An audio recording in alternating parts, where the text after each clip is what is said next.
Sydney Carton. Sydney Carton is a central character in Charles Dickens' 1859 novel, A Tale of Two Cities. He is a shrewd young Englishman educated at Shrewsbury School, and sometime junior to his fellow barrister Stryver. Carton is portrayed as a brilliant but depressed and cynical drunkard who is full of self-loathing because of what he sees as his wasted life. He feels a deep unrequited love for Lucy Manette, who nevertheless inspires him to try to be a better person. Near the end of the novel, Carton manages to change places with Lucy's husband, Charles Dickens, hours before Dickens's scheduled execution in France, giving his life for Lucy's sake. Later, Lucy and Charles name their second son after Carton.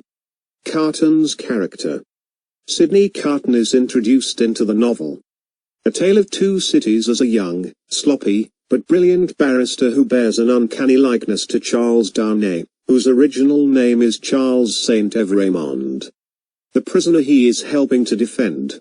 He uses his great skill to save Dickens from execution for espionage against England, though he lets his colleague Stryver do all the talking in court, and Stryver takes all the glory for saving Dickens. Carton invites Dickens to accompany him to a tavern immediately upon the acquitted prisoner's release. During a late supper in which Dickens enjoys a hearty non-prison meal and Carton drinks several bottles of wine, Carton admits that he both likes and hates his client, as he considers him as everything that he should be but is not. "I am a disappointed drudge, sir," Carton explains. "I care for no man on earth, and no man on earth cares for me."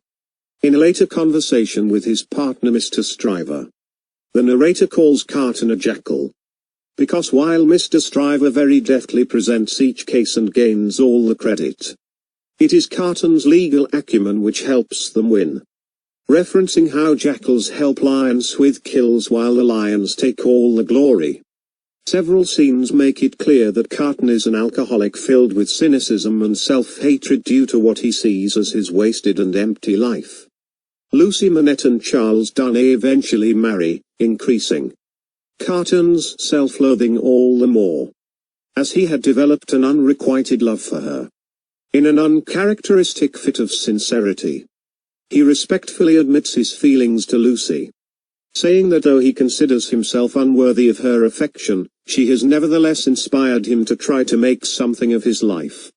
He ends the conversation by saying that he will never speak of it again, asks her to keep his confession secret and pledges to do anything for her or for anybody she loves.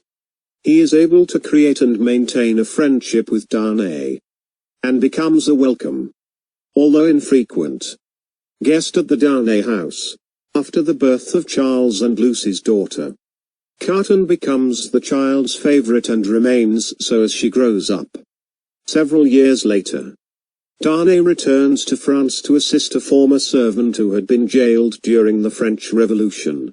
However, this is the time of the Reign of Terror, and Dickens is arrested and eventually sentenced to death for being an aristocrat. Although he had long before cut off relations with the Evremond family, Carton follows Lucy and Dr. Manette to France and, in a wine shop, overhears Madame Defarge planning to denounce Lucy and her father on the same day that Dickens is to be executed. Lucy and her father would certainly mourn Dickens's death, and under the new laws of the Republic it is a criminal offence punishable by death to mourn the death of an aristo. This spurs Carton into action. He arranges for Lucy, her daughter and her father to escape Paris, and just hours before Dickens's scheduled execution by guillotine, Carton smuggles himself into Dickens's prison cell, renders Dickens unconscious and trades places with him, both for the sake of their friendship and for Lucy. Then he arranges to have Dickens carried to Lucy's waiting carriage while he stoically prepares to face the guillotine. Carton's last meaningful action in his life is to give strength and comfort to a seamstress also about to be executed. Carton's final words, or rather, what Dickens suggests could have been his final words, had he been given the time to verbalize his final thoughts, are among the most famous in English literature.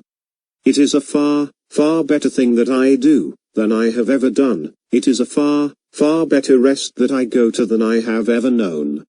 A Tale of Two Cities. Book 3. Chapter 15. Later, Lucy and Charles have a son, whom they name Sidney, who will follow his namesake into the law profession to both make his name illustrious, eventually remove the stains on Sidney Carton's name and reputation, and pass on to his own children the story of Sidney Carton's sacrifice in a tender and faltering voice. End of the analysis. Thank you.